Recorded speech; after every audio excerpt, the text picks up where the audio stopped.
nation's first electrically driven sawmill right here in Stearns.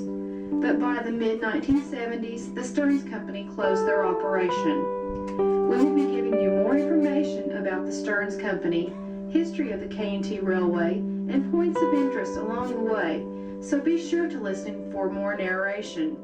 If you have any questions, please... Get kind of restless, you know, and want to be moving around. Get thinking it was the grass was greener somewhere else. We closed that in December 1962. We decided that we would not tear them down this time, that it was pretty down in there. People love to go fishing down in there, especially when the walleye were going, and it's a nice place to camp out. And almost immediately people began tearing the houses down and abusing them, and it was no time at all. They just disappeared. Two of them have.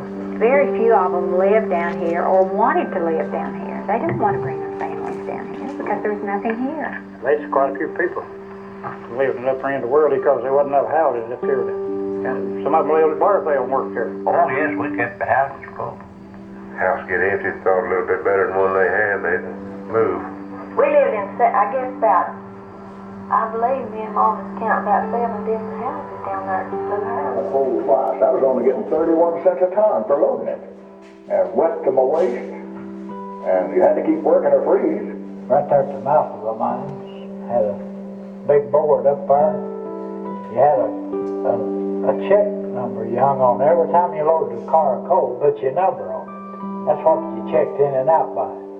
Of a morning you hung that up there, and then of the evening when you got out, you took it down. If you didn't, they'd know you're still in there. Something the matter with you.